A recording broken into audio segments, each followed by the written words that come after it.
Death becomes her, not just the television show or the movie, but the reality of abortion law in the United States, AJ. Today, we're diving into a heartbreaking and complex story that is very close to home here in Houston, Texas. It's about a young mother who died from sepsis after her miscarriage care was delayed.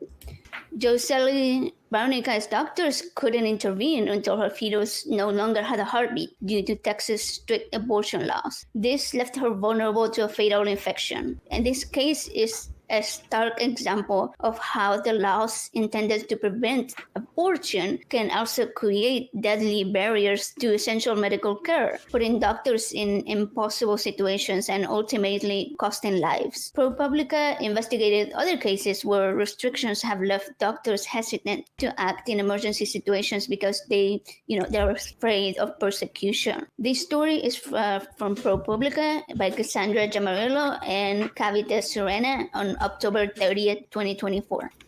As an Irish woman, as a trans woman, as a woman, as a human being, and as somebody with humanity, this is close to my heart. Nothing says absolute arseholeness than people who make decisions that will never affect them. The men, and yes, men who impose these restrictions will never experience the consequences of these decisions. The men will never die in a hospital bed from a bacterial infection leading to sepsis because they couldn't get the health care they required. Men will never scream in agony and beg a doctor to save their life because the doctor is scared that the doctor will be prosecuted if they save their life. And the men who pass this go magically quiet when the consequences are thrown in their faces. And it is the women and other pregnant people who suffer because men who can't give up control decide beyond a reasonable doubt that their ego and their demand to impose upon others their point of view trumps somebody's life. And as an Irish woman, I can tell you this. My country was disgusted and changed its constitution. Somebody who lives in America, I saw a country get disgusted and re-elect the people who put it in place. I don't really have any words for this type of travesty and this type of brutality towards 51% of your population, or 52%. I just have no words for it, and I am one of those people who do not have a uterus. Therefore, this does not affect me directly, except for the fact that I have a sister and I have nieces and grandnieces that will be affected by this. And you had a mother. Could very well be affected by this. And I had a mother, and that's just it's just not something that men need to put their little dirty fingers in. Let people make healthcare decisions with their licensed physician.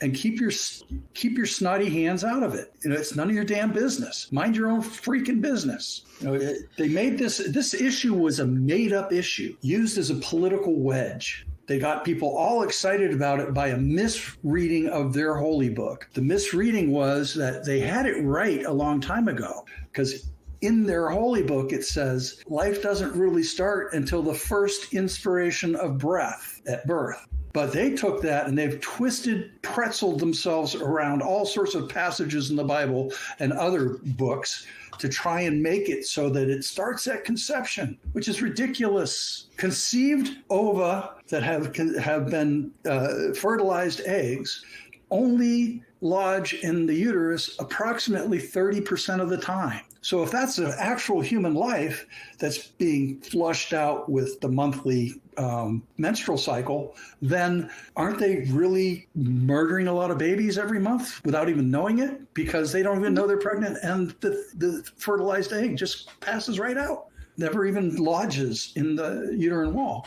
Or it lodges in the fallopian tubes, which is fatal if it's allowed to come to term. Why do we mess with things we know nothing about? for some stupid emotional reason, that because some stupid 2,000-year-old freaking mythology has been perverted into freaking making people die unnecessarily. Ultimately, that's my rant.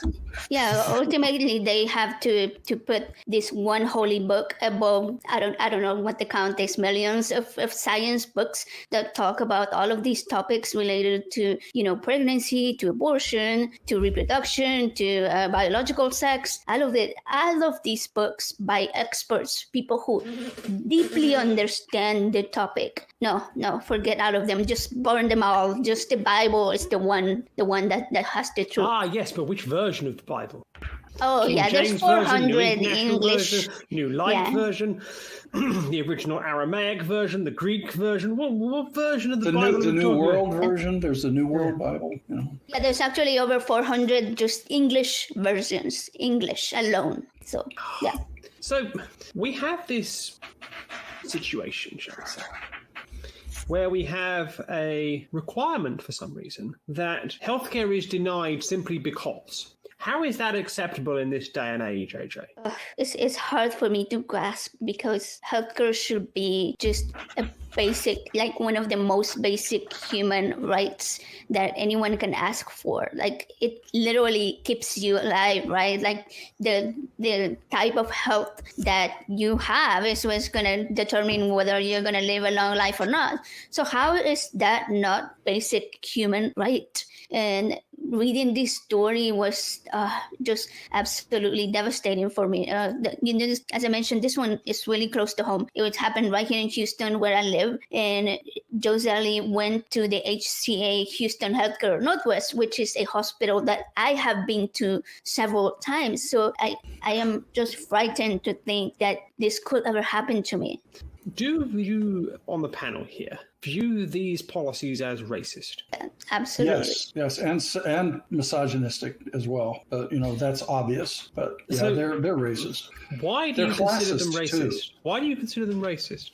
Because the overwhelming amount of people who end up getting caught up in this are people of color, who don't have access, like privileged people, to medical care and certain medical care, and don't have the ability to travel to take care of things like this. I don't think that people are aware. I think they're deliberately unaware of the privileges that they have if they're like me, right? Extremely white. So the other thing to bear in mind here is that OBGYN care in areas with high levels of abortion restrictions are non-existent. Idaho is an OBGYN desert, and it has one of the most restrictive abortion care statutes in America. North Dakota is similar. Texas is similar. Florida is on its way to being very similar. And to prosecute a doctor for saving the life of a patient is no different than prosecuting Samuel Mudd for setting John Wilkes Booth's leg. He was a doctor and he treated the patient in front of him. And no doctor, no matter who they are, ever, should have to decide between their own freedom and their medical license and the best interest of their patient. How is that where we have got to, AJ? I don't know how we even got here, but to me it seems like Texas, states like Texas, as you mentioned, also Florida, they expect every woman to have, never make a mistake, or, for contraception to never fail, and for every pregnancy to go without complication, for every woman to deliver a healthy baby to a healthy mom. And this is completely unrealistic. These are unrealistic expectations. I have several health issues that would put my life at risk. Okay, if I got pregnant, I have one child that I kind of risk my life a little bit to have. And so I do my best to prevent the pregnancy, but no contraception is 100% fail-proof. And if I was to get pregnant by accident, it seems that I will have no choice but to risk my own death. So I also wonder, how did we even get here to this point where my body autonomy is taken away? Like, I no longer have control over my body. Like, their control is not even my doctor, not even under my doctor's control. It's just somebody way out there in the White House somewhere, it's absolutely ridiculous. And not to mention that you probably won't have contraceptives here for long either. Right. Griswold v. Connecticut. That was looking like it's on the chopping block.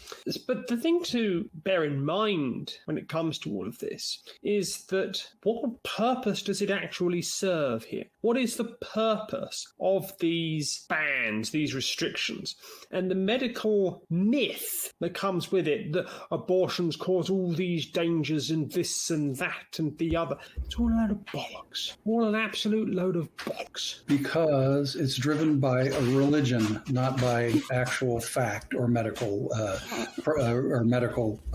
knowledge. It's driven by somebody's religious, false religious beliefs that even their own book doesn't say that. It's really sad, I can see where, religions want to have as many butts in the pews as possible, considering that they're bleeding them every year. There's less and less parishioners, which means their gravy train is drying up, to quote somebody I know. Somebody I know's father, actually, I think said that the gravy train to an easy life, right? So that's that's Riley, as they call it. Yeah, Life of Riley. Yeah, it's so sad, but it's not sad. It's disgusting that we are even at this place, that they can't see that saving the life of a mother isn't even biologically. Saving the life of the child over the mother is not biologically maintainable. If you want that mother to have more kids, if the child's lost, she can still have children if she has medical care. And so, losing or miscarrying a child is not her fault. But if she can save the mechanism by which she can get pregnant, and she wants to get pregnant, a lot of these women, like the woman we're talking about in this article, wanted that child, desperately wanted that child. It was an intentional pregnancy. It seems so. It's like, why the hell would you hurt her on that or kill her? On this show, we have discussed a number of very bizarre issues when it comes to this. For example, we discussed the banning of IVF effectively in Alabama, which was weird because it was more children. And we're now discussing banning of abortions because I just don't understand it. Help me out, AJ. Yeah, the irony here for me is that all of these people pushing for abortion bans are pro-life, okay? But they only care about their life when it's inside somebody else. As soon as that life comes out, forget it. Yeah, women don't matter, children don't matter, transgender people don't matter. It's all about the fetus, okay? And here in Texas, we have what's called the heartbeat bill, and it prevents doctors from ending the heartbeat of a fetus, regardless of the risk being posed to the mother or whether the miscarriage is underway. Even if it was the case of a wanted pregnancy, as John pointed out, in this case that we were reading in this article, that was a wanted pregnancy. Like, she was not requesting an abortion, and there is no distinction in all of these legislations between abortion, miscarriage, or termination due to the health risk to the mother. It's just absolutely incredibly ridiculous, okay? Because doctors are not allowed to. Of the people. Yeah, exactly. On the people who did it. And we know who these people are. And, the people who pass these kinds of laws should be subject to accessory to murder charges whenever a woman dies for this. So have they overplayed their hand, these people? Because we keep seeing ballot initiative after ballot initiative that says abortion is fine.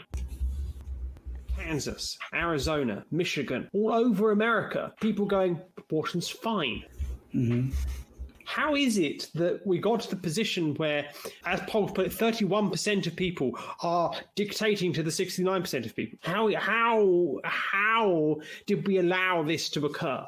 Because people became complacent and the other people became loud and started protesting and started shooting doctors who were running abortion clinics, they called them. They're really just things like Planned Parenthood. And that's just the thing, is that a minority, very vocal and emotional group who are crying murder whenever an embryo is frozen for somebody to have a baby later. Guys, I think you're kind of like being a little irrational here. So here's the irony of Dr. Tiller. He was murdered in his own church. It just doesn't make any sense to me. It doesn't make any sense to me. People aren't. Yeah, they're not after logic or reasons. This is all an emotional issue for them, and it shouldn't be, because it's none of their damn business what happens with other people's bodies. So where does this end, AJ? Where does this end? I don't know. I mean, because you even have all of these elected leaderships that are not even keeping quiet about it. Okay, if anything, it's the opposite. Especially here in Texas, many of our elected officials have been really outspoken about their stance on abortion. You have the famous Ted Cruz happily advocated for the fall of Roe v. Wade, and he said that pregnancy is not a life-threatening illness. So I guess you don't deserve any type of medical care if it's not an emergency. Greg Abbott, our governor, said earlier this year, he promised that they will protect the life of every child with a heartbeat. And they did. Every child with a heartbeat. Like, they call a fetus a child, a human already. And the Attorney General, Ken Paxton, he's been fighting abortions, ever since he's been in office. And the latest thing that he wanted to do is access to out-of-state medical records. So he wants to go outside. He wants to go fishing. He wants to go fishing. Exactly. Like, go fish for all these medical records of women that travel to get abortion care. He wants to prosecute people who drive someone outside of the state, and prosecute anyone that uses a highway, a state highway, to go get an abortion. It's absolutely insane. So I think we have found the end point of all of this. But as we've now found the end point of this segment, to find the start point of other segments, click here.